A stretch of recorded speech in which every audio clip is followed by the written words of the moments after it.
SSC, CGL, CHSL, banking and RRB లాంటి exams crack చేయాలనేది మీ కళ అయితే లేస్ అకాడమీ వారి లైవ్ ట్రైనింగ్ బ్యాచ్లో జాయిన్ అవ్వండి.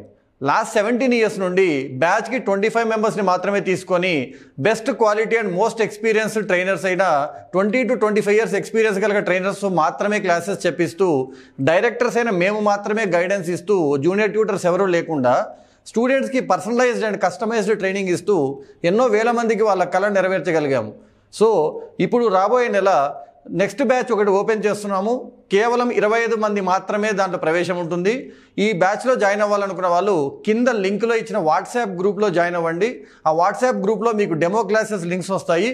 2 డెమో క్లాసెస్ అటెండ్ అయ్యి మాతో ట్రావెల్ చేస్తే మీ కళ నెరవేరుతుంది అనుకుంటే మీరు మాకు బ్యాచ్లోకి ఎన్రోల్ అయ్యి మీ కళను నెరవేర్చుకొని బ్యాంకింగ్ ఆర్ ఎస్ఎస్సి ఎగ్జామ్ని క్రాక్ చేయండి. హలో నమస్తే, వెల్కమ్ టు సుమన్ టీవీ. ప్రస్తుతం మనతో పాటు లేస్ అకాడమీ ఫౌండర్ నరసింహ గారు ఉన్నారు. వీరితో ఈరోజు కొన్ని విషయాల గురించి మనం డిస్కస్ చేద్దాం. హలో అండి, నమస్తే. నమస్తే అండి. సో ఎలాగో కామన్ టాపిక్స్ డిస్కస్ చేస్తున్నాం కాబట్టి, అంటే కామన్గా మనకి ఎలా యూజ్ అవుతుంది అనేది మాట్లాడుతున్నాం కాబట్టి, మెయిన్గా ఇప్పుడు అందరూ కూడా అంటే మామూలుగా పిల్లల దగ్గర నుంచి కూడా కొంచెం పెద్దవాళ్ళ వరకు కూడా మెయిన్గా చేసేది షాపింగ్. అదే ఏదైనా కావచ్చు, డ్రెస్సెస్, యాక్సెసరీస్, ఏదైనా షాపింగ్స్. పెద్దవాళ్ళు అంటే కిచెన్ వాటివి, హౌస్ రిలేటెడ్ చేస్తూ ఉంటారు. సో షాపింగ్స్కి వెళ్ళినప్పుడు ఎక్కువగా వాళ్ళందరిని అట్రాక్ట్ చేసేది ఏంటి అంటే డిస్కౌంట్స్ అని, ఆఫర్స్ అని, లైక్ ఎండ్ సేల్స్ అని, ఇలా సేల్స్ అనేసి డిస్కౌంట్స్ పెడుతూ ఉంటారు. సో ఆ కాన్సెప్ట్ ఏంటి అసలు అంటే, మనకి బ్రాండ్లో మనకు అర్థమయ్యేది ఏంటి, మనకు అర్థం కానిది ఏంటంటే, ఇప్పుడు యాక్చువల్గా బ్రాండ్ ప్రైస్ ఎక్కువే ఉంటుంది, అది వాడు ఎందుకు తక్కువకి ఇస్తున్నాడు అనే చాలా మంది డౌట్ వస్తుంది ఆఫర్స్ పెట్టి. సో దీని కాన్సెప్ట్ ఏంటి అసలు? యాక్చువల్లీ ఇక్కడ మల్టిపుల్ విషయాలు ఉన్నాయి. సో ఫస్ట్ అయితే అసలు ఎందుకు డిస్కౌంట్ ఇస్తాడు అనేది పక్కన పెడదాం, తర్వాత ఆలోచన. ఓకే, డిస్కౌంట్ ఇచ్చినప్పుడు కొనేద్దాం అని చాలా మంది ఉంటారు. ఒకప్పుడు మా చిన్నతనంలో మేము ఏదైనా పండగ వస్తే డ్రెస్సులు కొనాలి. డ్రెస్సులు కూడా రెడీమేడ్స్ కాదు, క్లాత్ కొనుక్కొని కుట్టించుకోవాలి. ఇప్పుడున్న కాలంలో ఏమైపోయిందంటే, మనం ఎప్పుడు షాపింగ్ చేయాలి అమెజాన్ వాడే డిసైడ్ చేస్తున్నాడు. అమెజాన్ షాపింగ్ ఫెస్టివల్ డిసెంబర్ 21 నుంచి డిసెంబర్ 23 మధ్యలో నువ్వు షాపింగ్ చేయాలి అని వాడే డిసైడ్ చేసుకుంటున్నాడు. ఆ టైంకి రెడీగా ఉంటారు. సో అంతా బాగానే ఉంది, కానీ అసలు ఒక డిస్కౌంట్ని ఏ విధంగా క్యాలిక్యులేట్ చేయాలి? నేను చాలాసార్లు చూస్తుంటాను, షాప్కి వెళ్తాము, వాళ్ళు షాపింగ్ చేస్తారు, ఒక దాని మీద 20% ఆఫ్ అని ఉంటుంది. అక్కడ ఎవరో సేల్స్ పర్సన్ ఉంటాడు, బాబు అని పిలుస్తారు. అతను పిలిచి ఇది ఎంతకు వస్తుంది, నాకు బాధ వేస్తుంది. ఎందుకంటే ఆ పర్సన్ ఒక ఐటీ ట్యాగ్ ఏదో వేసుకొని ఉంటాడు, రకరకాల ఐటీ కంపెనీస్, అంటే ఒక మంచి యాప్టిట్యూడ్ టెస్ట్ పాస్ అయ్యో గ్రాడ్యుయేట్ వచ్చి ఉంటాడు అక్కడ షాపింగ్ చేయడానికి.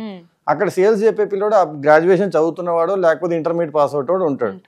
మన గ్రాడ్యుయేషన్ అయిపోయి ఇంటర్మీడియట్లోనే 10th క్లాస్ పిల్లని పిలిచి బాబు ఇది ఎంతకు వస్తుంది లెక్క అడిగామంటే, నీకంటే వాడికి లెక్కలు బాగా వచ్చానే కదా, ఆ మాత్రం ఇంకో వాడు కరెక్ట్ చెప్పాడని గ్యారంటీ ఏంటి? ఒక బ్రాండ్ పేరు చెప్పకూడదు, కానీ మూత పడిపోయిన పెద్ద సూపర్ మార్కెట్ బ్రాండ్ అది. ఒకనొక బ్రాంచ్ లో, సెంట్రల్ హైదరాబాద్ ఉన్న బ్రాంచ్ లో వాళ్ళు ట్యాక్సెస్ ఎక్కువగా బిల్లు వేయడం మొదలుపెట్టాడు. అంటే మీకు X% ట్యాక్స్ అంటే ఇంత రావాలి, వాడు ప్రతి బిల్లు మీద 4 రూపాయలు 5 రూపాయలు అదనంగా ట్యాక్స్ వేయడం పెట్టాడు. ఇంత పెద్ద బిల్లులో కింద ట్యాక్సెస్ చూస్తారు తప్ప అది పర్సంటేజ్ కరెక్ట్ గా క్యాలిక్యులేట్ అయిందో ఎంతమందికి తెలుసు? ఎందుకు ఇప్పుడు కూడా మీరు వెళ్తారు, సర్వీస్ ట్యాక్స్ 5%, GST 2.5, ఆ పర్సంటేజ్ కరెక్ట్ గా క్యాలిక్యులేట్ చేయడం మనకి గ్యారంటీ లేదు.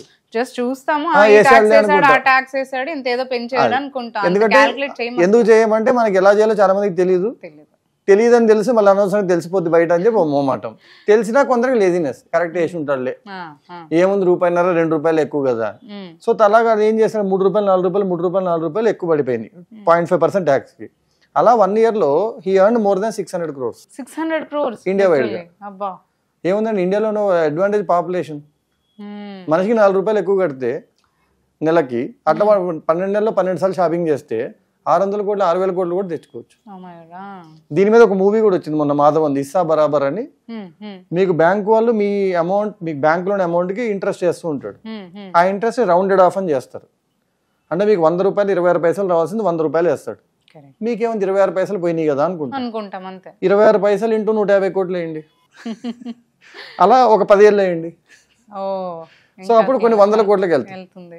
ఇదే కాన్సెప్ట్ మీద ఆయన ఇస్సా బరాబర్, నా 26 పైసలు నాకు పడాల్సిందే అని చెప్పి గొడవ పడతాడు ఆ పర్సన్, మాధవన్, ఆ క్యారెక్టర్ అనమాట.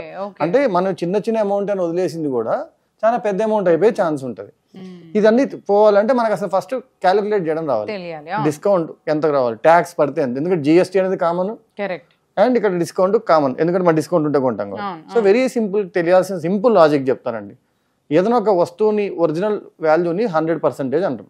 ఓకే. ఎందుకంటే శాతం అంటేనే 100కి అని. ఇప్పుడు ఈ వాచ్ కొనుక్కోవాలి నేను. ఈ వాచ్ ఒరిజినల్ ప్రైస్ 100%. నాకు వాడు 20% డిస్కౌంట్ ఇస్తా అన్నాడు. అంటే 100లో 20 తీసేస్తాడు. అంటే ఎంత మిగులుద్ది నాకు? 80 మిగులుద్ది. సో నేను దీన్ని క్యాలిక్యులేట్ చేయాలంటే వాడు యాక్చువల్ చెప్పిన 100% ప్రైస్ని ఇంటూ 80 చేయండి. దీనికి మళ్ళీ మీరు క్యాలిక్యులేటర్ వాడుకోవచ్చు. అయ్యో నాకు 80 టేబుల్ రాదు 8 టేబుల్ రాదు బాధపడాల్సిన అవసరం లేదు. మొబైల్లో క్యాలిక్యులేటర్ వాడుకోవచ్చు. ఫర్ ఎగ్జాంపుల్ ఇది 20,000 ఉంది. ఇంటూ 80 చేస్తే 1,60,000 అని కనిపిస్తుంది. బై 100 ఉంటుంది కాబట్టి 2 సున్నాలు తీసేయండి. ఎందుకంటే పర్సంటేజ్ అంటే బై 100 అంట. మీరు ఇంటూ 80 చేసి 2 సున్నాలు తీసేయండి. లేదా లాస్ట్ 2 డిజిట్స్ మర్చిపోండి. ఆ మిగిలిన అమౌంట్ మీకు మీరు వాడికి కట్టాల్సిన అమౌంట్. సో ఇప్పుడు 18% ట్యాక్స్ కట్టాలి. 18% జిఎస్టీ ఉంది ఒక అమౌంట్ మీద. సో మీ బిల్లు ఎక్స్ అయింది లేదా ఒక 1000 రూపాయలు అయింది. దానికి మీరు 18 రూపీస్ ట్యాక్స్ కట్టాలి. అంటే మొత్తం వాడికి ఎంత కట్టాలి అంటే మీరు 100 రూపాయలకి 18 రూపాయలు అదనంగా కట్టాలి. అంటే మీరు 118% కట్టాలి వాడికి. సో మీ బిల్లుని ఇంటూ 118 వేయండి. 118 అంటే 118. వచ్చిన అమౌంట్ లాస్ట్ 2 డిజిట్స్ తీసేయండి. ఎందుకంటే అక్కడ డెసిమల్ పెట్టేస్తాం. అది మీరు కట్టాల్సిన బిల్. అంతే వేసాడో ఎక్కువ వేసాడో చూసుకోవచ్చు. 10% డిస్కౌంట్ అంటే ఇంటూ 90 వేయండి. ఎందుకు 100లో 10 పోయింది.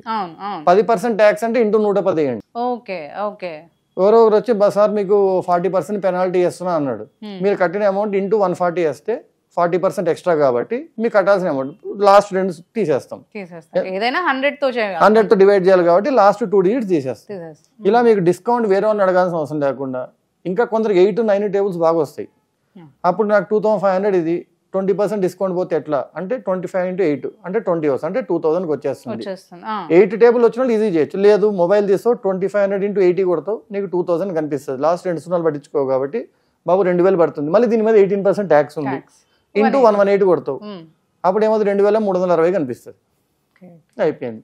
అంటే ఈ బేసిక్ తెలిస్తే ఆ షాప్ వాళ్ళ దగ్గర మోసమైనట్టు మనం మోసపోవాల్సిన అవసరం ఉండదు. ప్లస్ ఒక్క 2 నిమిషాలు మనం స్పెండ్ చేయగలిగే ఓపిక ఉండాలి. ఇవన్నీ వాడు చూసుకుంటాడులే అంటే వాడు ఏం ఇంకో సింపుల్ ఎగ్జాంపుల్ అండి. ఈ డెలివరీ యాప్స్ ఉన్నాయి కదా. One of the delivery apps పేరు ఎందుకు చెప్పడం కానీ one of the delivery apps ఏం చేస్తుంది అంటే మీకు ఐటమ్ వేస్తారు, బిల్స్ వేస్తారు, హ్యాండ్లింగ్ ఫీజ్ అని రాసి లాస్ట్ వచ్చిందని రౌండ్ ఆఫ్ చేస్తాడు. అంటే మీరు 119.87 అయింది మీ బిల్లు 120 చేస్తాడు. 13 పైసలు. ఆయన మన పబ్లిక్ గా చెప్పారు లాస్ట్ ఇయర్ 2025లో 2024లో ఇట్లా రౌండ్ ఆఫ్ చేసి వాళ్ళు డెలివరీ చేసినందుకు వాళ్ళకి 85 crores వచ్చింది. మీరు 120.78 కట్టాలి, మీరు 121 కట్టారు.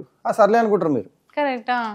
అట్లా రౌండ్ ఆఫ్ చేయడం వల్ల వాడికి 85 crores వచ్చింది ఒక యాప్కి. అట్లా ఎన్ని యాప్లు, ఎన్ని బ్యాంకులు, ఎన్ని రౌండ్ ఆఫ్లు చేస్తుంటే మనకు తెలియకుండా మొత్తం ఇండియా వైడ్ గా కొన్ని వేల కోట్లు ఈ రౌండింగ్ ఆఫ్లుగా పోతున్నాయి. అసలు అమౌంట్లు కాకుండా వీళ్ళు అదనపుగా దీన్ని కొసర అంటారు కదా, అసలు కన్నా కొసర ఎక్కువ ఉంది అన్నట్టు.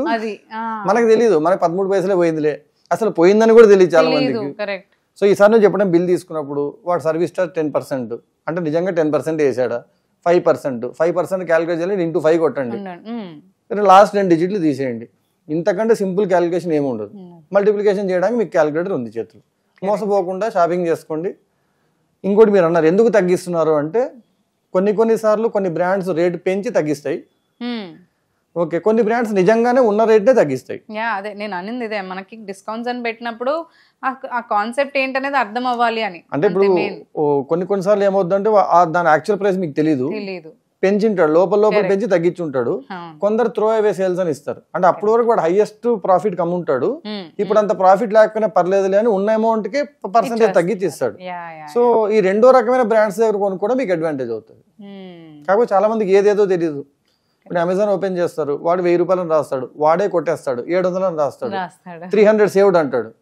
1000 రాసింది వాడే, 700 రాసింది వాడే, నువ్వు సేవ్ చేసావు అని చెప్పింది కూడా వాడే. అది నిజంగా తెలియదు మనకి. కాదు చూడంగానే ఓహో 300 సేవ్ అయిందంట అని ఆనందం మనకి. సో కొంచెం మన షాపింగ్ చేసేటప్పుడు కూడా ఎప్పుడు చేస్తున్నావు, ఎందుకు చేస్తున్నావు, అవసరానికి చేస్తున్నావు లేదా, చేసినా మోసపోకుండా క్యాలిక్యులేట్ చేసుకోవడం ఎట్లా, ఈ పర్సెంటేజ్ బేసిక్ తెలుసుకుంటే చాలండి, సరిపోతుంది. Thank you.